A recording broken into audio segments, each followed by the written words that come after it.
اما بعد بسم اللہ الرحمن الرحیم یا ایہا الرسول بلغ ما انزل الیک من ربک وَإِن لَّمْ تَفْعَلْ فَمَا بَلَّغْتَ رِسَالَتَهُ وَاللَّهُ يَعْصِمُكَ مِنَ النَّاسِ إِنَّ اللَّهَ لَا يَهْدِي الْقَوْمَ الْكَافِرِينَ۔ صلوات پر محمد، اللہم صلی علی محمد آل محمد وعجل فرجہ۔ وقت کافی ہو گیا، جو کچھ گزارشات آپ کی خدمت میں پیش کی ہیں عابدی صاحب نے، انشاءاللہ خداوند عظیم یہ سب آپ سے زحمات کو قبول فرمائے گا، اور آپ شریک عزاداری سید الشہداء جیسے سننے میں شریک ہے، اسی طرح عمل کے لحاظ سے بھی جو بھی خرچ کریں گے بارگاہ حسین میں محفوظ ہے، بارگاہ خدا میں، اور اس کا بے پناہ اجر ہے خدا کے ہاں محفوظ۔ اور خداوند عظیم نے، میں نے کل عرض کیا تھا کہ خدا نے سورہ زمر میں ارشاد فرمایا ہے، قُلْ يَا عِبَادِيَ الَّذِينَ أَسْرَفُوا عَلَىٰ أَنفُسِهِمْ لَا تَقْنَطُوا مِن رَحْمَتِ اللَّهِ۔ یہ پیغام ہے خداوند عظیم کی طرف سے۔ خدا نے قرآن کریم میں، کل میں نے عرض کیا تھا کہ کچھ اپنے بندوں کو پیغام دیا ہے، کچھ نبی پاک کو خطاب ہیں، اور کچھ خطاب بعنوان نبی لوگوں کو ہیں۔ قرآن اس طرح سے ہے، لہٰذا کچھ خطابات میں پیغام دیا ہے کہ میرے بندوں کو میری طرف سے پیغام دینا۔ ایک یہ پیغام تھا کہ خدا کی رحمتوں سے آپ سے مایوس نہیں ہونا آپ نے، اور جو گناہ کیے ہیں آپ رجوع کریں بارگاہ خدا میں، خدا انہیں معاف کر دے گا۔ ایک پیغام سورہ انعام میں ارشاد فرماتا ہے کہ وَإِذَا جَاءَكَ الَّذِينَ يُؤْمِنُونَ بِآيَاتِنَا، پیغمبر آپ کے پاس یہ لوگ آتے ہیں جو میری آیات پہ ایمان رکھتے ہیں، فَقُلْ سَلَامٌ عَلَيْكُمْ، آپ انہیں میری طرف سے میرا سلام پہنچا دینا۔ كَتَبَ رَبُّكُمْ عَلَى نَفْسِهِ الرَّحْمَةِ، سلام کے بعد انہیں بتانا کہ رب نے تمہارے لیے اپنے آپ پہ لازم قرار دیا ہے کہ وہ تم پہ رحمتیں نازل فرمائے۔ خدا آپ کو سلام دے رہا ہے، زبان پیغمبر سے پیغمبر کی یہ ذمہ داری لگا رہا ہے کہ میری آیات کو ماننے والے جب آپ کے حضور آئیں تو سب سے پہلے میرا آپ انہیں سلام کہیں۔ خداوند عظیم جب سلام کرتا ہے، بشر کے لیے اتنا بڑا شرف ہے کہ حضرت زکریا کو جب فرشتوں نے آ کر کے بیٹے کی بشارت دی تھی تو اس سے پہلے خدا کا سلام پہنچایا تھا۔ وہ بیٹے کے لیے دعائیں کر رہے تھے، رب لا تذرنی فردا، خدایا مجھے وارث عطا فرما، میں اکیلا دنیا سے نہ چلا جاؤں۔ اتنی دعائیں مانگ رہے تھے، پھر بیٹے کی بشارت سے پہلے فرشتوں نے آ کے خدا کا سلام پہنچایا۔ بعد میں حضرت زکریا کہتے تھے کہ وہ بشارت مجھے بھول گئی، وہ سلام کی شیرینی ابھی تک بھی باقی ہے میرے دل میں۔ خدا کی طرف سے سلام تھا، اور شب قدر میں سلام ہی حتی مطلع الفجر، یہ سلامتی کا پیغام ایک فرشتہ نہیں لاتا، یہ زمین فرشتوں سے بھر جاتی ہے جو خدا کی طرف سے آپ کے لیے سلامتی کا پیغام لاتی ہے۔ لہذا آپ صرف اور صرف آپ کی ذمہ داری ہے اس کی بارگاہ میں حاضری دینا۔ آپ جب صدق نیت میں حاضری دیتے ہیں، وہ کہتا ہے کہ رحمت نازل کرنا مجھ پر فرض ہے، جیسے وہ کہتا ہے نماز میں نے آپ پہ فرض کی ہے، رحمت کہتا ہے میں نے اپنی ذات پہ فرض کی ہے۔ كَتَبَ رَبُّكُمْ عَلَىٰ نَفْسِهِ الرَّحْمَةِ، رب نے، تمہارے رب نے اپنی ذات پر رحمت کو فرض قرار دیا ہے۔ اس کی رحمتیں اس کی ذات سے جلد غضب کی بنسبت زیادہ انسان کو شامل حال ہو جاتی ہیں، اور وہ منتظر رہتا ہے۔ توبہ کرنے والا حال من تائب، کیا کوئی ہے جو توبہ کرے؟ مومنین کو پیغام دیا ہے کہ ایھا المؤمنون توبوا الی اللہ جمیعا ایھا المؤمنون، سب کے سب مومنوں، آپ پہ فرض ہے خدا کی بارگاہ کی طرف رجوع کرنا۔ توبہ کا خالی مطلب یہ نہیں ہے کہ انسان گناہ گار ہو اور خدا سے گناہوں کی معافی مانگے، نہ، توبہ کا مطلب ہے اس کی بارگاہ میں رجوع کرنا۔ پاک پیغمبر کو بھی حکم دیا کہ بسم اللہ الرحمن الرحیم، اذا جاء نصر اللہ والفتح ورأیت الناس يدخلون فی دین اللہ افواجا فسبح بحمد ربک واستغفرہ انہ کان توابا۔ میرے نبی کامیابی ہو گئی، آپ جس کے لیے تشریف لائے تھے وہ مقصد پورا ہو گیا، لوگ جوک در جوک اسلام میں داخل ہو رہے ہیں۔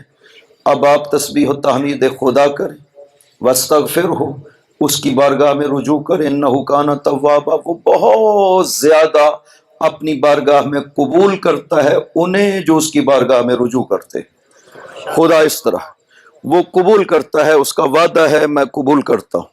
ایک واقعہ میں اکثر آیا کرتا ہوں تاکہ کرم خداوند عظیم کا انسان کو اندازہ ہو جائے، لہٰذا اس سے مایوس نہ ہو۔ انسان گناہ گار، اس کی بارگاہ میں روایت میں ہے ایک شخص آ کر کے حضور میں گناہ کرتا ہوں پھر توبہ کر لیتا ہوں، فرمایا خدا معاف کر دے گا۔ اس نے کہا یا رسول اللہ پھر گناہ کا ارتکاب ہو جاتا ہے، فرمایا پھر توبہ کر لو۔ اس نے کہا یا رسول اللہ توبہ کے بعد پھر گناہ کا ارتکاب ہوتا ہے، کہا توبہ کر لو، اسی طرح شیطان کو ذلیل کرتے رہنا تم۔ توبہ کرو بارگاہ خدا میں، خدا نے روکا تھوڑی ہے، ایک مرتبہ گناہ کر لیا، اب وہ کہے کہ میں نہیں معاف کرتا ہوں، نہ، خدا بہت جلدی معاف کرتا ہے۔ یا سری رضا، جلدی راضی ہونے والے، اغفر لمن لا یملک الا الدعاء، اسے معاف کر دے جس کے پاس سوائے دعا کے کچھ نہیں ہے۔ اس طرح سے بارگاہ خدا میں عرض کرتے ہیں۔ واقعہ یہ ہے، ممکن ہے آپ نے مجھ سے سنا ہو پہلے، حضرت موسیٰ تشریف لے جا رہے ہیں بارگاہ خدا میں مناجات کے لیے طور پر، راستے میں ایک مشرک بیٹھا ہوا ہے۔ اس نے جب پوچھا کہ موسیٰ کہاں جا رہے ہو؟ مناجات کے لیے۔ اس نے کہا موسیٰ پیغام دو گے میرا خدا کو؟ کہا بولو۔ اس نے کہا خدا سے میری طرف سے دو باتیں کہنی ہیں تم نے، ایک یہ کہنا کہ مجھے تیری ربوبیت پہ شرم آتی ہے، دوسرا اسے کہنا کہ اگر تو رزق دینے والا ہے تو مجھے تیرے رزق کی ضرورت نہیں ہے، اپنے رزق کو مجھ سے بند کر لے، مجھے تیرا رزق نہیں چاہیے۔ حضرت موسیٰ تشریف لے گئے، مناجات مکمل ہو گئیں، موسیٰ سر جھکا کر بیٹھے ہیں بارگاہ خدا میں، زبان میں طاقت نہیں ہے کہ موسیٰ وہ جملے کہہ سکیں جو اس نے کہے تھے۔ خدا نے ارشاد فرمایا موسیٰ میرے اس بندے کا پیغام نہیں دو گے مجھے؟ عرض کیا خداوندہ تو جانتا ہے میری زبان میں یہ طاقت نہیں ہے کہ میں کہہ سکوں۔ خدا نے ارشاد فرمایا اسے میری طرف سے جواب دینا۔ اس نے کہا کہ اسے میری ربوبیت پہ شرم آتی ہے۔ موسیٰ اسے کہنا کہ مجھے تیری عبودیت پہ شرم نہیں آتی، اس کے باوجود تو میرا بندہ ہے، میں تمہیں قبول کرتا ہوں اپنی بارگاہ میں۔ اس نے کہا کہ میرا رزق اسے نہیں چاہیے، اسے جا کر کے کہنا تم نہ بھی لینا چاہو، رزق دینا میری ربوبیت کا تقاضا ہے، میں پھر بھی دیتا رہوں گا۔ تم نہ لینا چاہو میں تو رزق دوں گا چونکہ یہ میری ربوبیت کا تقاضا ہے۔ حضرت موسیٰ واپس آئے، وہ انتظار کر رہا تھا، پوچھا موسیٰ میرا پیغام دیا؟ فرمایا کہ میرے پیغام دینے سے پہلے خداوند نے ارشاد فرمایا اور تجھے خدا نے جواب بھیجا۔ کہا موسیٰ کیا جواب بھیجا ہے خدا نے؟ کہا خدا فرماتا ہے کہ تو نے کہا تجھے اس کی ربوبیت پہ شرم آتی ہے، خدا فرماتا ہے کہ مجھے تیری عبودیت پہ شرم نہیں آتی ہے۔ تو نے کہا کہ تجھے خدا کا رزق نہیں چاہیے، خدا فرماتا ہے کہ تم نہ لینا چاہو، میں تب بھی دیتا رہوں گا، اس لیے کہ رزق دینا میری ربوبیت کا تقاضا ہے۔ یہ دو جملے جب اس نے سنے، بے شک مشرک تھا لیکن عقل رکھتا تھا، دل رکھتا تھا، تھوڑی دیر سر جھکا لیا، سوچتا رہا، اس کے بعد سر اٹھا کر آسمان کی طرف دیکھا، خدا سے خطاب کیا، اے بادشاہ تو بہت کریم ہے، میں گناہ گار تھا، تیرے کرم کی کوئی انتہا نہیں ہے، موسیٰ مجھے کلمہ پڑھاؤ۔ حضرت موسیٰ نے کلمہ پڑھایا، اس نے سر رکھا سجدے میں اور روح پرواز کر گئی۔ حضرت موسیٰ نے کہا کہ اگر خدا کا کرم دیکھنا ہو تو آؤ دیکھو، 600 سال کا شرک ایک طرف ہے اور ایک کلمہ اور ایک سجدہ ایک طرف، خدا نے معاف کر دیا اس کو۔ نعرہ صلوات۔ اللہم صلی علی محمد و آل محمد و عجل فرجہم۔ وہ کریم بادشاہ، اللہ اکبر،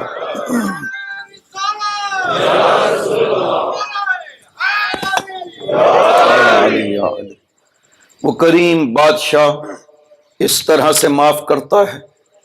اس نے قرآن کریم میں راستہ واضح کر دیا ہے، ہماری ذمہ داری لگائی ہے اس راستے پہ چلنا۔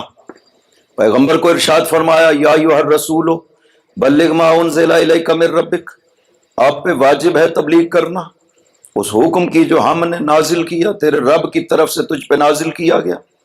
وَإِن لَّمْ تَفْعَلْ فَمَا بَلَّغْتَ رِسَالَتَهُ، اگر آپ نے یہ حکم نہ پہنچایا تو آپ نے رسالت خدا نہیں پہنچائی ہے۔ وَاللَّهُ يَعْصِمُكَ مِنَ النَّاسِ، خداوند عظیم آپ کو لوگوں سے بچانے والا ہے۔ ان اللہ لا يهدي القوم الكافرین، خدا کافرین کو ہدایت نہیں کرتا ہے۔ خداوند عظیم نے پیغمبر کو ارشاد فرمایا، ما انزل الیک من ربک، جو خدا کی طرف سے تجھ پر نازل کیا گیا ہے۔ یہاں پہ انزلہ کا لفظ خدا نے استعمال کیا ہے، وہ کسی حد تک بیان ہو چکی کہ خدا نے یہاں پہ انزلہ کا لفظ استعمال کیا ہے۔ دوسری جگہوں پہ کہتا ہے نزلہ الروح الامین علی قلبک، روح القدس علی قلبک، کہیں پہ روح الامین کہا، کہیں پہ روح القدس کہا، کہ یہ قرآن روح القدس نے یا روح الامین نے آپ کے دل پر نازل کیا ہے۔ خداوند عظیم نے یہاں پہ بیچ میں جو واسطہ تھا روح القدس کا اور روح الامین کا، اس کا ذکر نہیں کیا، فعل کو مجہول بنا دیا اور اپنا بھی ذکر کر دیا۔ انزل الیک من ربک، وہ حکم تجھ پر نازل کیا گیا ہے تیرے رب کی طرف سے۔ کل میں نے ایک آیت کا تذکرہ کیا تھا، سورہ محمد کی ابتدائی آیات، کہ خداوند عظیم نے دونوں گروہوں کا تذکرہ کیا ہے۔ کافروں کا تذکرہ کیا کہ اس سے مراد آیات الہی کا انکار کرنے والے ہیں۔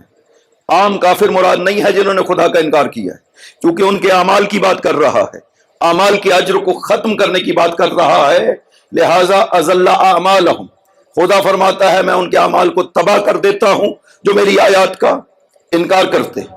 آگے مومنین کا تذکرہ کیا ہے کہ مومن کون سے لوگ ہیں، فرمایا کہ آمنوا وعاملوا الصالحات، ایمان لے آئے، عمل صالح کیے، وآمنوا بما نزل علی محمد وهو الحق من ربهم، پھر تاکید سے کہا کہ ایک اور حکم ہے، اس پر ایمان لے آئے جو محمد پر اس کے رب کی طرف سے حق بنا کر کے نازل کیا گیا ہے۔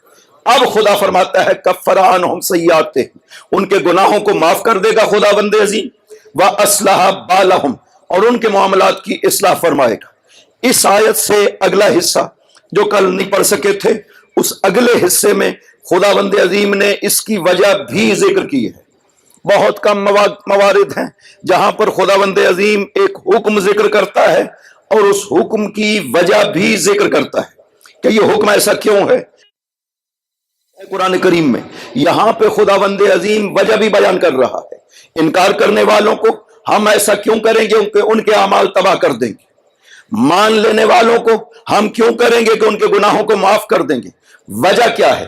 وَذَلِكَ بِأَنَّ الَّذِينَ كَفَرُوا اتَّبَعُوا الْبَاطِلَ، اس کی وجہ یہ ہے کہ وہ جو کافر ہیں وہ باطل کی اتباع کرتے رہے ہیں، اور وہ جو حق والے ہیں وہ حق کی اتباع کرتے رہے ہیں اور اس پر ایمان لے آئے جو خدا نے محمد پر نازل کیا تھا۔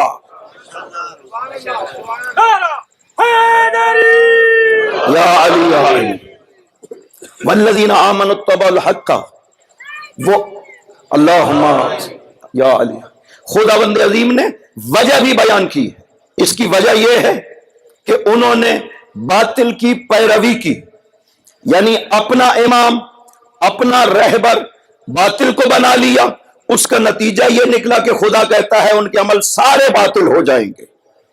اور وہ جنہوں نے حق کو مانا جو محمد کے اوپر حق بنا کر کے نازل کیا گیا تھا، جنہوں نے اس حق کو مانا، خدا فرماتا ہے میں ان کے گناہوں کو بھی معاف کر دوں گا، ان کے معاملات کی بھی اصلاح کروں گا۔ خدا یہاں پہ وجہ کو ذکر کر رہا ہے کہ وجہ کیا ہے؟ وجہ وہ حق ہے، وہ امام ہے جسے آپ مان رہے ہیں۔ اگر امام باطل کو مانیں گے تو اعمال تباہ ہو جائیں گے، اگر امام حق کو مانیں گے تو بارگاہ خدا میں مقبول ہو جائیں گے۔ یا علی یا علی۔ ایک اور آیت میں بھی خداوند عظیم نے وجہ کو ذکر کیا، اللہم صلی علی محمد و آل محمد وعجل۔ سورہ اعراف میں 30 نمبر آیت میں ارشاد فرماتا ہے فریقاً ہدا و فریقاً حق علیہم الضلالہ، دو گروہ، جیسے یہاں سورہ محمد کی ابتدائی آیات میں فرمایا دو گروہ ہے، ایک انکار کرنے والے، ایک مان لینے والے، اس کو جو خدا نے حق بنا کر کے پیش کیا ہے۔ یہاں پہ سورہ محمد میں فرمایا کہ ایک حقیقت ہے جسے ہم نے محمد کے اوپر حق بنا کر کے نازل کیا ہے، اسے مانو گے تو مومن بن جاؤ گے، اس کا انکار کرو گے تو کافر بن جاؤ گے۔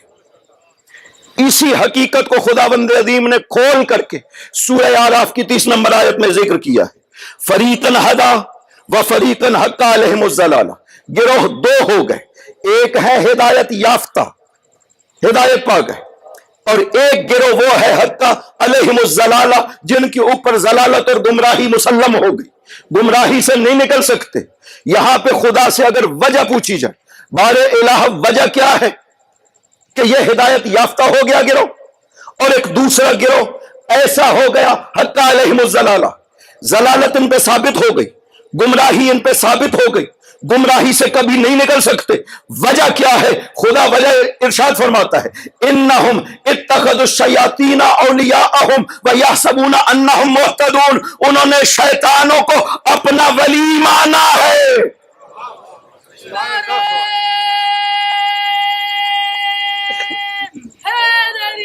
یا علی یا علی، انہم اتخذوا الشیاطین اولیاءہم، انہوں نے شیطانوں کو اپنا ولی مانا ہے، اس لیے ایسے ہو گئے کہ ہمیشہ گمراہی میں رہیں گے۔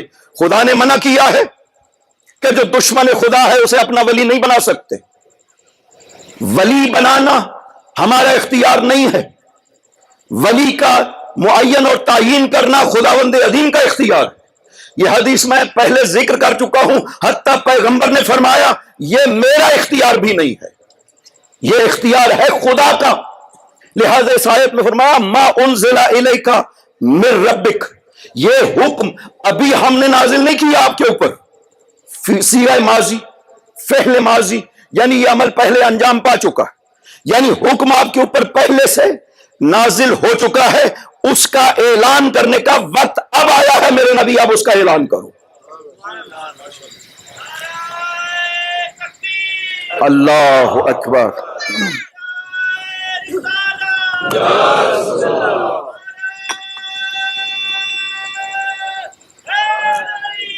یا علی یا علی، اللہم صلی علی محمد و آل محمد وعجل فرج۔ ایک اور آیت کی طرف اشارہ کر دوں کہ خدا نے فرمایا کہ اتخذوا الشیاطین اولیاء، انہوں نے شیطانوں کو اپنا ولی مان لیا۔ وجہ خداوند عظیم نے ذکر کی کہ یہ نوبت کا باتی ہے کہ انسان شیطان کو اپنا ولی بنا لے، یعنی دشمن خدا کو انسان اپنا ولی بنا لے، اس کی نوبت کب آتی ہے؟ خداوند عظیم نے اسی سورہ مائدہ میں 77 نمبر آیت سے لے کر کے 2-3 آیتیں ہیں، خدا نے اس حقیقت کو بیان کیا ہے۔ لَعِنَ الَّذِينَ كَفَرُوا مِن بَنِي إِسْرَائِيلَ عَلَى لِسَانِ داؤد وعیسی ابن مریم، لعنت کی گئی بنی اسرائیل کے لوگوں کے اوپر، کس کے ذریعہ سے؟ علی لسان داؤد و عیسی ابن مریم، حضرت داؤد کی زبان سے اور عیسی ابن مریم کی زبان سے ان لوگوں کے اوپر لعنت کی گئی ہے۔ وجہ کیا؟ ذالک بما عصوا وکانوا یعتدون، یہ تجاوز کرتے تھے، جو حد ان کے لیے معین کی گئی تھی اس حد سے یہ تجاوز کرتے تھے۔ اگلی آیت میں خدا ارشاد فرماتا ہے ترا کثیرا منہم، نبی ان میں سے اکثر، یہ جو حد سے تجاوز گر ہیں ان کو آپ کیسا پائیں گے؟ یہ کیا کرتے ہیں؟ یؤمنون، یہ ایمان لے آتے ہیں، جو دشمن خدا ہیں یہ ایمان لے آتے ہیں ان پر، وَلَوْ كَانُوا يُؤْمِنُونَ بِاللَّهِ وَرَسُولِهِ وَمَا أُنزِلَ إِلَيْهِمْ مَا اتَّخَذُوهُمْ أَوْلِيَاءَ، اگر یہ ایمان رکھتے اللہ پر اور رسول پر اور اس پر ما انزل الیہ جو پیغمبر پہ نازل کیا گیا ہے تو کبھی شیطانوں کو اپنا ولی نہ بناتے.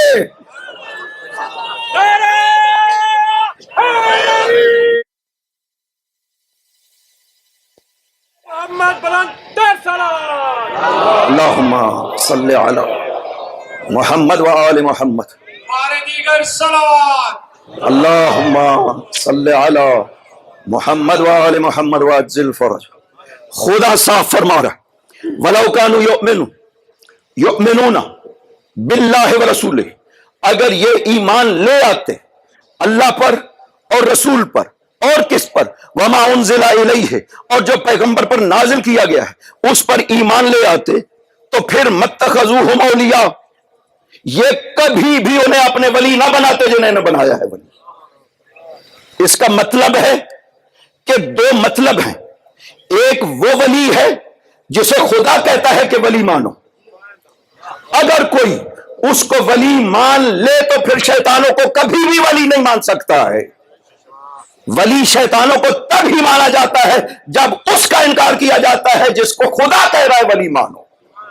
اور ولی اعلان کرنا پیغمبر کا کام ہے، ولی بنانا خداوند عظیم کا کام ہے. اور اسی سورہ مائدہ میں 55 نمبر آیت، یہ 67 نمبر، یہ سب مطالب جن کا تعلق انسان کی ہدایت سے ہے، جانشینی پیغمبر سے ہے، سورہ مائدہ میں بیان ہو. یہ سب آیتیں سورہ مائدہ میں ہے. 55 نمبر آیت میں سفر حج سے چند دن پہلے یہ آیت پیغمبر پہ نازل ہو چکی تھی کہ انما ولیکم اللہ ورسولہ، تمہارا ولی صرف اور صرف اللہ ہے. غور کریے گا، لفظ ہے تمہارا ولی. خدا نے یہ نہیں فرمایا تمہارے ولی، جمع کی لفظ استعمال نہیں کی خداوند عظیم نے. یہ نہیں کہا انا اولیاءکم، تمہارے ولی تین ہیں، اللہ ہے، رسول ہے اور علی ہے. یہ نہیں فرمایا. خدا نے فرمایا انما ولیکم، مؤمنین کے لیے ولی ہوتا ہے اور اس ولایت کی حقیقت ایک رہتی ہے. اور جن کے لیے ولی جمع ہوتے ہیں وہ مومن نہیں ہیں، وہ کافر ہیں. والذین کفروا اولیاءہم الطاغوت، وہ جو کافر ہیں ان کا اولیاء طاغوت ہوا کرتا ہے. عجیب، اولیاء جمع آ گئے اور طاغوت مفرد آ گیا. یہاں پر ولی مفرد آ گیا اور جن ہستیوں کو ولی بنانا ہے وہ تین ہو گئی. خدا آپ کو متوجہ کرنا چاہتا ہے کہ یہ ولایت جس کا اعلان ہونے والا ہے یہ کیسی ولایت ہے. خداوند عظیم نے فصیح ترین عربی میں قرآن کریم کو نازل کیا ہے، لہذا وہ لفظ ایک ذکر کرتا ہے، مفرد لفظ انما ولیکم، صرف اور صرف تمہارا ولی اللہ ہے اور اس کا رسول ہے. اور جو تیسری ہستی ہے اس کی خداوند عظیم نے صفات ذکر کی ہے. میں کہا کرتا ہوں خدا نے قرآن کریم میں مولا امیر کا جو ذکر کیا ہے وہ صفات کے ذریعے سے ذکر کیا ہے، نام گرامی کے ذریعے سے ذکر نہیں کیا، اس لیے کہ نام کائنات میں کوئی بھی رکھ سکتا ہے. صفات ایسی ہونی چاہیے جو ذات علی کے علاوہ کہیں بھی نظر نہ آ سکے. یا علی یا علی یا علی یا علی. امام زمانہ بلندر صلوات. اللہم صلی علی محمد و آل محمد وعجل فرجہم.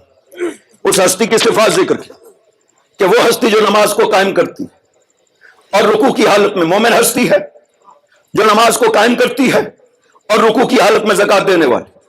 یہ وصف ذکر کیا. آیت کہاں پہ نازل ہوئی؟ مسجد نبوی ہے، اصحاب بھی موجود، مولا بھی موجود. عصر کا وقت ہے، نماز عصر سے پہلے نوافل پڑھے جا رہے ہیں. ہر کوئی اپنی اپنی عبادت میں نوافل میں مصروف. پاک پیغمبر بھی مسجد میں تشریف فرما ہے، وہ بھی نوافل پڑھ رہے ہیں. سائل مسجد میں داخل ہوتا ہے. یہ سالبی نے پوری تفصیل کے ساتھ اس روایت کو بیان کیا ہے. تفسیر سالبی مختلف جگہوں پہ ابن ابی حاتم نے اور جناب طبری نے بھی ذکر کیا ہے، تفسیر میں، تاریخوں میں ذکر ہے، تفسیروں میں ذکر ہے.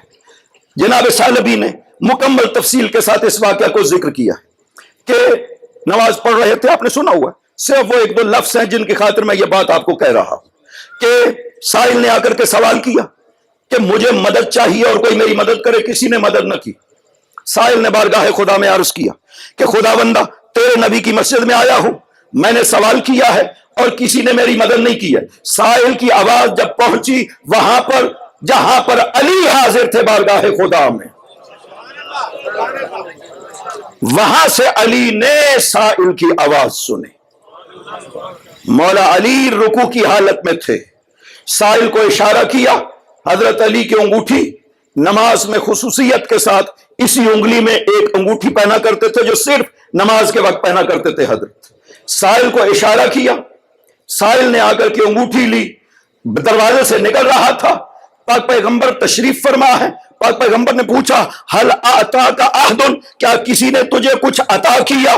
اس نے اشارہ کیا ذاکر راک کے، یا رسول اللہ وہ ہستی جو رکوع کی حالت میں کھڑی ہے اس نے مجھے یہ انگوٹھی عطا کی ہے۔ پیغمبر اکرم نے ہاتھ دعا کے لیے بلند کر دیے۔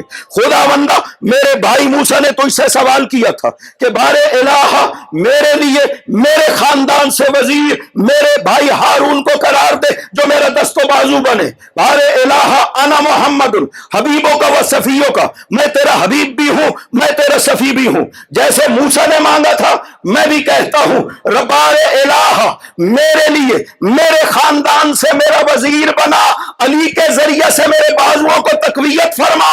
دعا مکمل نہیں ہوئی تھی، جبرائیل نازل ہوئے انما ولیکم اللہ ورسولہ، اور ہم نے علی کو ولایت عطا کر دی۔ یا علی یا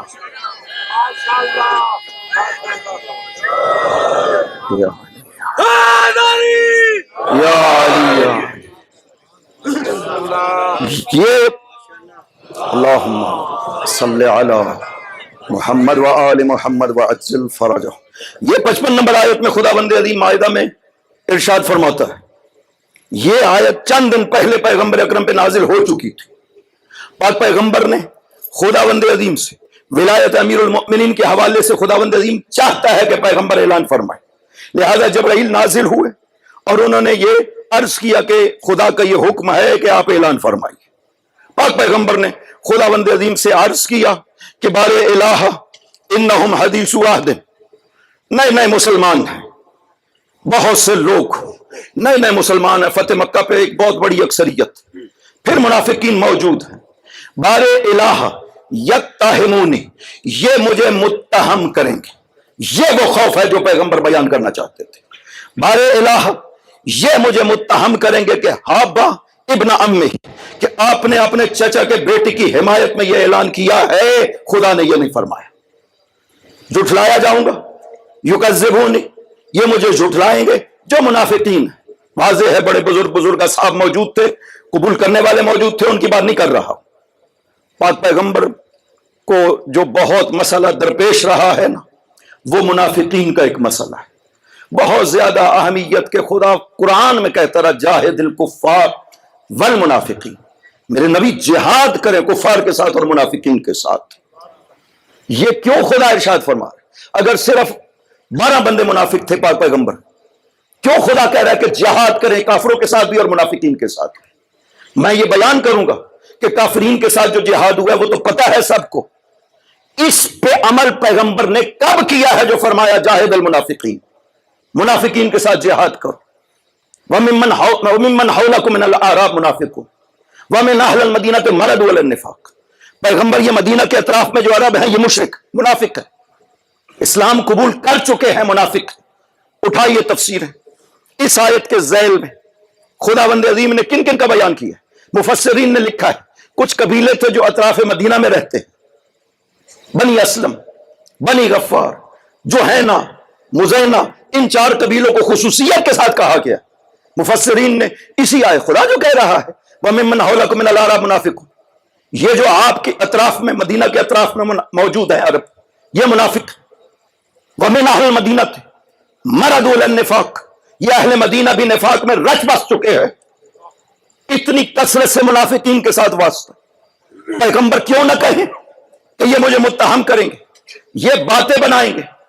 خوف نہیں تھا، بار بار کہہ رہا ہوں، پچھلی مجالس میں بھی ذکر کیا، خدا بند عظیم نے پہلے سے فرما دیا تھا سورہ ہجر میں خداوند عظیم نے ارشاد فرمایا تھا فَاسْدَ بِمَا تُؤْمَرُ، فَاسْدَ پیغمبر اعلان فرمائیے جو کچھ آپ پہ یہ وحی نازل ہوئی ہے اس کا اعلان فرمائیے، وَأَعْرِضْ عَنِ الْمُشْرِكِينَ، مشرکین سے بے پرواہ ہو جائیے، إِنَّا كَفَيْنَاكَ الْمُسْتَهْزِئِينَ، ہم جو موجود ہیں میں ان سے کافی ہوں جو آپ کا استہزاء کرنے والے۔ سورہ ہجر میں 23 سال پہلے خداوند عظیم نے یہ کہہ دیا تھا، 23 سال گزر گئے، کیا پیغمبر کو پھر ضرورت پڑی کہ خداوند عظیم یہ ضمانت فراہم کرے کہ نعوذ باللہ من ذالک؟ پیغمبر کو پھر ڈر لگ رہا ہے؟ پھر بات ہو رہی ہے یہود و نصارہ کی، چونکہ مفسرین نے ذکر کیا ہے، میں یہ عبارتیں پہلے ذکر کر چکا ہوں، مفسرین نے ذکر کیا ہے اور وہاں پہ یہود و نصارہ کا نام لیا کہ یہود و نصارہ سے پیغمبر فرماتے ہیں مجھے اپنی جان پہ خوف ہے۔ یہود و نصارہ سے کیوں خوف ہوگا پیغمبر کو؟ ان کی شان و شوکت ختم ہو چکی، ان کے بڑے بڑے قتل ہو چکے، وہ سب کے سب مفتوح ہو چکے ہیں۔ آیت نازل ہو رہی ہے زندگی آخر پیغمبر میں، جب ابھی زندگی میں سے صرف اور صرف 2 ماہ باقی، آیت نازل ہو رہی ہے سورہ مائدہ میں، آخر سفر حج میں خدا کو پھر ضمانت پیش کرنی پڑتی ہے اس نبی کو جس کو کہہ رہے ہیں اعرض عن المشرکین، میرے نبی مشرکین سے بے پرواہ ہو جاؤ، میں جو موجود ہوں میں تمہیں ضمانت دے رہا۔ کبھی بھی پیغمبر نے پرواہ نہیں کی، یہ 23 سال پہلے کی بات ہے، کبھی بھی مشرکین کی پیغمبر نے پرواہ نہیں کی۔ تو اب جب ان کی شان و شوکت بھی ٹوٹ چکی، اتنے مسلمان جوک در جوک ہو چکے، اب کیسے پیغمبر خوف محسوس کرے کہ یہ ضمانت دینی پڑے خدا کو، واللہ یعصمک من الناس، خدا تجھے لوگوں سے بچائے گا؟ نہ، کوئی ضمانت کی بات نہیں ہے۔ یہاں پہ خوف تھا تو صرف اس بات کا کہ یہ جو اندر موجود ہے، خدا نے نہیں فرمایا واللہ یعصمک من الذین کفروا، خدا تجھے بچائے گا کافروں سے، خدا کہہ سکتا تھا، آگے بھی تو کہہ دیا ان اللہ لا یہدی القوم الکافرین۔ مفسرین نے اسی آخری جملے کی وجہ سے کہا کہ الناس سے مراد کافر، کہ پیغمبر کو کافر، ساری تفسیریں اٹھا کر کے دیکھیں، وہ یہی کہتے ہیں کہ پیغمبر کو کافروں سے خوف تھا۔ خدا نے کافر نہیں کہا، خدا کہہ رہا ہے الناس، لوگ جو آپ کے اطراف میں موجود، ان کے اندر میں سے آپ کو خطرات ہیں، میں وہ خطرات بیان کرتا ہوں، تکذیب کی جائے گی، یہ آپ کو جھٹلائیں گے کہ علی کی حمایت میں، چونکہ علی آپ کا بھائی ہے، چچا کا بیٹا ہے، آپ نے یہ سب فرمایا اور تاریخ نے بیان بھی کیا۔ 4 آیتیں ہیں غدیر خم سے متعلق، چوتھی آیت ہے سورہ معارج کی پہلی آیت، اس کا شان نزول بھی بیان ہوا ہے اسی غدیر کے اعلان کے بعد، جو ہم انشاءاللہ اشارہ کریں گے۔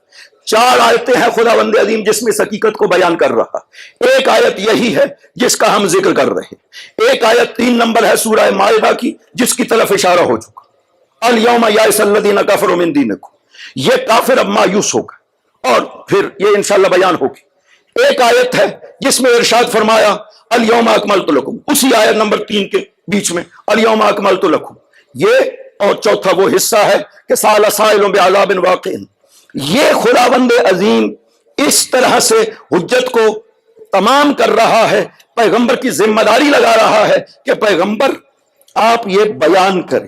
خطرہ کس سے ہے؟ کافروں کا مسئلہ نہیں ہے، من الناس کہہ رہے ہیں، واللہ یعصمک من الناس، خداوند عظیم آپ کو لوگوں سے بچائے گا، اور وہ کیا کرنا چاہتے ہیں آپ سے، وہ اصل مسئلہ ہے جس کو سمجھنے کی ضرورت ہے، وقت کافی ہو رہا ہے۔ یہ انشاءاللہ یہ مطلب آپ کے ذہن میں رہے، کل سے ہم اپنی گفتگو کی یہاں سے ابتدا کریں گے کہ پاک پیغمبر، اگرچہ میں نے کل یہ کہا تھا کہ آج ہم یہیں سے اپنی گفتگو کریں گے کہ وہ کون سا خطرہ تھا جو پیغمبر اکرم کو لوگوں سے تھا، لوگوں کے بیچ میں سے تھا، وہ کون سا خطرہ ہے۔ انشاءاللہ یہ گفتگو جاری رہے گی، آہستہ آہستہ دن ہمارے پاس کم ہوتے جا رہے ہیں، یہ مطالب وسیع تھے جن کو بیان کرنے کی ضرورت تھی، اور پھر وہ جو اصل مقصد ہے ہمیشہ جو ہم کیا کرتے ہیں بیان، وہ ہے اپنے مولا و آقا امام زمانہ روحی لہ الفدا، اللہم صلی علی محمد وآل محمد وعجل فرج، نعرہ صلوات، اللہم صلی علی محمد وآل محمد وعجل فرج۔ حضرت کے حوالے سے ہماری گفتگو ہر مجلس میں جاری رہنی چاہیے، چونکہ ہمارا ایک خصوصی وظیفہ ہے کہ ہمارے امام زمان، ہمارے زمانے کے امام آپ ہیں، لہذا ان کی معرفت، ان کی پہچان سب سے زیادہ ہماری ذمہ داری ہے۔ معرفت امام زمان کیسی ہونی چاہیے، اگرچہ ہم انشاءاللہ وہ بعض جملے جو خطبہ غدیر میں حضور پاک نے ارشاد فرمائے تھے، وہ تقریباً کوئی 20 جملات اور صفات ہیں جو امام زمانہ کے لیے پاک پیغمبر نے خطبہ غدیر میں ارشاد فرمائے۔ ہم انشاءاللہ اس کو معرفت کا ایک منبع قرار دیں گے تاکہ ہمیں مقام امام زمان پتہ چل سکے۔ عظمت بہت زیادہ ہے امام زمانہ روحی لہ الفدا کی جو عظمت ہے، ہم یہ معین نہیں کرتے کہ ائمہ طاہرین میں سے کون افضل ہے کون مفضول ہے۔ مولا علی کا ایک الگ معاملہ ہے، وہ مسلم ہے، ارشاد فرمایا ہے پیغمبر اکرم نے کہ وہ افضل ہے۔ خود ائمہ طاہرین مولا علی کی ولایت کے حوالے سے اعتراف کرتے ہیں کہ ہمارے لیے فخر ہے کہ ہمارے دل میں ولایت علی پائی جاتی ہے۔ وہ عظمتیں مولا امیر کی ہیں۔ باقی کسی نے آ کر کے سوال کیا تھا ہمارے چھٹے تاجدار ولایت سے، یہ سوال کیا تھا کہ ابن رسول اللہ، امام حسن علیہ السلام افضل ہیں یا امام حسین علیہ السلام؟ یہ زید شاہام نے حضرت سے سوال کیا تھا، حضرت نے بڑا خوبصورت جواب دیا تھا کہ حسن حسین سے ہے اور حسین حسن سے ہے۔ لکل فضل، مریم عیسیٰ سے ہے اور عیسیٰ مریم سے ہے، ان کا علم ایک دوسرے سے ہے، لہذا یہ بات مت کرے کہ ان میں سے کون افضل ہے۔ ہم یہ تو نہیں کہتے، لیکن امام زمانہ روحی لہ الفدا کے لیے بعد سید الشہداء ائمہ طاہرین نے جو جملات ارشاد فرمائے ہیں وہ ہم پیش کریں گے تاکہ مقام امام زمان پتہ چل سکے، اور پھر وہ جملے جو امام زمان نے سید الشہداء کے لیے ارشاد فرمائے، جو عرض ادب امام زمانہ نے اپنے جد کے لیے کیا ہے، اس سے پھر عظمت حسین کا پتہ چلتا ہے۔ السلام علیکم جدہ، آپ پہ میرا سلام ہو، سلام العارف بحقک، یہ اس کا سلام ہے جو آپ کے حق کو پہچانتا ہے۔ المخلص فی ولایتک، آپ کی ولایت میں مخلص ہے۔ امام زمانہ کہہ رہے ہیں سید الشہداء کو کہ میں آپ کی ولایت میں مخلص ہوں۔ سلام من قلبہ مجروح بمصابک، بابا یہ اس کا سلام ہے جس کا دل تیری مصیبتوں پہ زخمی ہے۔ امام زمان کہہ رہے ہیں کہ بابا میرا دل زخمی ہے، خود ارشاد فرماتے ہیں کہ بابا میں آپ پہ صبح بھی روتا ہوں شام بھی روتا ہوں۔ وَلَأَنْدُبَنَّكَ صَبَاحًا وَمَسَاءً، صبح بھی روتا ہوں شام بھی روتا ہوں۔ وَلَأَبْكِيَنَّ عَلَيْكَ بَدَلَ الدُّمُوعِ الدَّمَعَ، بابا میں آپ پہ آنسوں کے بدلے خون روتا ہوں۔ کتنی بڑی مصیبت آل محمد کے لیے، سید الشہداء کی۔ کہا جاتا ہے حسین کا غم تازہ نہ کرو اس لیے کہ بدعت ہے۔ نہ شہادت سے پہلے پیغمبر کتنا رویا کرتے تھے حسین پر، ہر موقع پہ جب بھی حسین کو دیکھتے تھے رو پڑتے تھے۔ حسین داخل ہوتے، یہ بچے داخل ہوتے، علی سے کہتے خذل حسین، علی حسین کو پکڑو، مولا علی حسین کو پکڑتے اور پیغمبر بوسے لینا حسین کے شروع کرتے، سارے جسم کے بوسے لیتے۔ ایک دن حسین نے پوچھا لما تقبلنی یا ابا، بابا آپ میرے اتنے زیادہ بوسے کیوں لیتے؟ فرمایا اقبل مواضع السیوف، حسین میں تلواروں کی جگہ کو چومتا۔ سوچا ہوگا نا حسین نے کہ میرے بدن پہ اتنی تلواریں لگیں کہ نانا ہر جگہ کو چوم رہا، اتنی تلواریں اور اتنے زخم بدن حسین پر، 1950 تک کہا گیا ہے زخم جو حسین کو لگے۔ اس لیے کائنات روئی ہے حسین پر۔ آپ کہتے ہیں کہ ہم نہ روئیں؟ سب مورخین نے لکھا ہے، محدثین نے لکھا ہے کہ کربلا کے بعد، عاشور کے بعد 40 دن آسمان رویا حسین پر، زمین روتی رہی حسین پر، سورج روتا رہا حسین پر، ماں اس مظلوم کی اب بھی روتی ہے۔ چھٹے امام ارشاد فرماتے ہیں جب چیخے مار کے روتی ہے نا ماں حسین کے، سمندروں میں ابال آ جاتا ہے، جہنم کی آگ کے شعلے باہر نکلتے ہیں، فرشتے اس جہنم کی آگ کو قابو کرتے ہیں کہ کہیں دنیا کو جلا نہ دے جہنم۔ جب پیغمبر کی بیٹی اپنے حسین پر روتی ہے، آخر میں ایک جملہ ارشاد فرمایا، یا ابا بصیر الا تسعد فاطمہ ببکائک، ابو بصیر تو اپنے گریہ کے ذریعے سے فاطمہ کی مدد نہیں کرے گا؟ تم جب روتے ہو تو مظلوم کی ماں کو ڈھارس بنتی ہے، اس مظلوم نے قربانیاں بھی اتنی دی ہیں، ہر قربانی کے لیے حسین نے کچھ جملے ارشاد فرمائے۔ کل سے شہادتیں شروع ہوں گی، ہم حسین کا وہ درد آپ کو بیان کریں گے، ہر شہید کے اوپر جس درد کا اظہار حسین نے کیا کہ کتنا درد ہے علی اکبر جیسے بیٹے کا چلے جا، کتنا درد ہے عباس جیسے بھائی کا چلے جا، کتنا درد ہے قاسم جیسے بھتیجے کا جانا، کتنا درد ہے علی اصغر جیسے معصوم کا شہید ہو۔ ہر شہید پر حسین نے اپنے درد کا اظہار کیا ہے۔ اس مظلوم پر بچوں نے بھی قربانیاں دی ہیں، اس مظلوم پر غلاموں نے بھی قربانیاں دی ہیں، اس مظلوم پر اصحاب نے بھی قربانیاں دی ہیں۔ لیکن عجیب انداز، خود ارشاد فرمایا تھا شب عاشور، بہن نے ایک جملہ کہا تھا، بھیا حسین یہ لشکر پہ لشکر آ رہے ہیں تجھے مارنے کے لیے، بھیا یہ جو ساتھ رہ گئے ہیں یہ بھی چلے تو نہیں جائیں گے، اجرکم علی اللہ۔ کتنی فکر تھی رسول کی بیٹی کو کہ میرا حسین کہیں تنہا نہ رہ جائے۔ ارشاد فرمایا شب عاشور، بہن زینب یہاں پردے کے پیچھے بیٹھنا، میرے اصحاب کی گفتگو تو سننا۔ علی کی بیٹی پردے کے پیچھے بیٹھی ہے، اصحاب سے ارشاد فرمایا او میرے اصحاب، او میرے اقربا، یہ مجھے مارنا چاہتے ہیں، میں حسین نے اپنی بیعت تم سے اٹھا لی، تم جا سکتے ہو۔ بس یہ جملہ حسین سے سنا، ایک ایک صحابی نے اٹھ کر کے اپنے آپ کو پیش کیا، مولا مجھے 1000 بار بھی قتل کیا جائے، جلا دیا جائے، مولا پھر بھی آپ پہ قربان ہو جاؤں گا۔ کتنا مطمئن ہوئی ہوگی علی کی بیٹی۔ کل جب عاشور کا دن ہوا، جیسے کہا تھا دیکھو جب تک تم زندہ ہو، ایک بھی زندہ ہو تو نبی کے بچوں کے اوپر آنچ نہیں آنی چاہیے، ایک تیر بھی نہیں لگنا چاہیے۔ یہی وجہ ہے جب تک اصحاب زندہ رہے نا، کوئی بھی اہل بیت کا فرد شہید نہ ہوا۔ جون کو لیجیے، یہ تو غلام تھا، آیا ہے عرض کرتا ہے مولا مجھے اجازت ہے میں شہید ہو جاؤں۔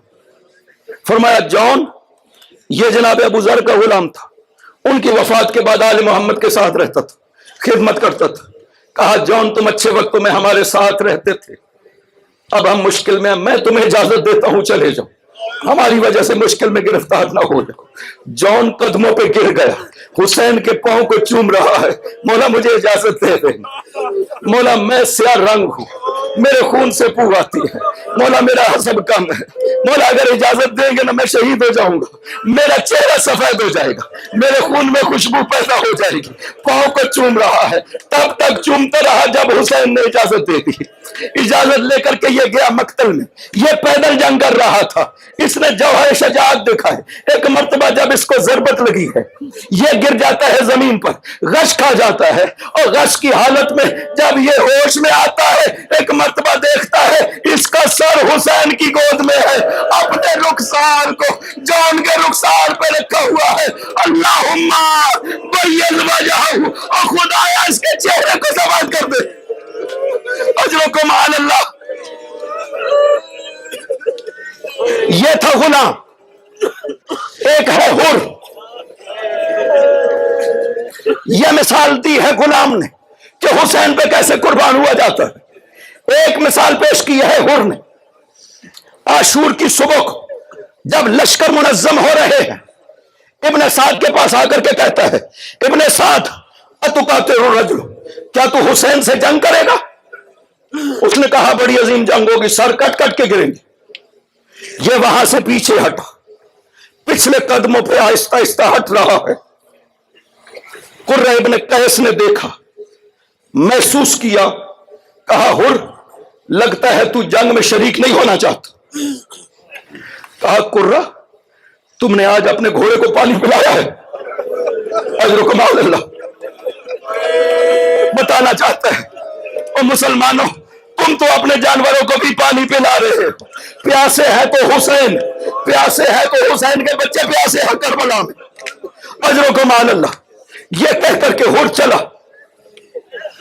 اب حر لرز رہا، چہرہ زرد ہو چکا ہے، جسم پہ لرزت آ رہی ہے۔ مہاجر ابن اوس نے دیکھا نا کہ حر کانپ رہا ہے، اس نے کہا حر کیا ہو گیا ہے؟ اگر کوئی مجھ سے پوچھتا کہ کوفے کا سب سے بڑا دلیر جنگجو کون ہے تو حر آیا ہے تو تو کانپ رہا ہے۔